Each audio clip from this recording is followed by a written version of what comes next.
Hello लोगोफोर, नोंथांमोननि गेजेराव आं आरो मोनसे गोदान भिडिअ लानानै फैबावबाय। लोगोफोर, नैबे सावगारियाव नुनाय फावखुंग्रि बिथांजोखौ नोंथांमोन गोबांथारानो मोजाङै सिनायखायो जानांगौ।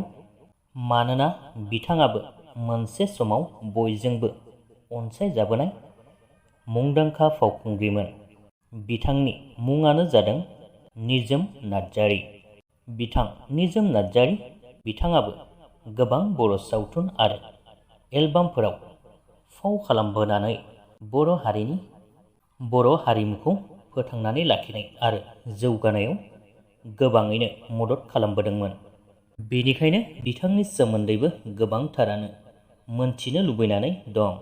नाथाय लोगोफोर, दायो आं बिथांनि सोमोन्दै, बिथांनि एड्रेस आरो बिथाङा बबेयाव हाबा जाहैखो बेनि सोमोन्दै जेबो मोनथिथ'नाय जायाखै। नोंथांमोन सोरबाफोर जुदि मोनथियोब्ला कमेन्ट आरो डिसक्रिप्शनाव फेसबुक पेजनि लिंक होनानै दोनदों, बेवहाय थांनानै नोंथांमोना खोन्थाहरनो हागोन। बिथांनि फाव खालामबोनाय मुंदांखा सावथुनफोरानो जादों दावहा, बारहुंखानि थै, लोगोसेनो आरो बिथांनि फाव खालामनाय एलबामफोरबो दङमोन, नाथाय दायो गोबांखौनो नागिरब्लाबो मोनला।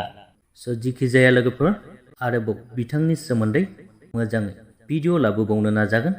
दायो बिथांनि सोमोन्दै सुंद' भिडिअआबो बेखिनियानोमोन। भिडिअखौ नायनानै मोजां मोनदोंब्ला लाइक खालामदो, लोगोसेनो चेनेलखौबो साबस्क्राइब खालामनानै लादो।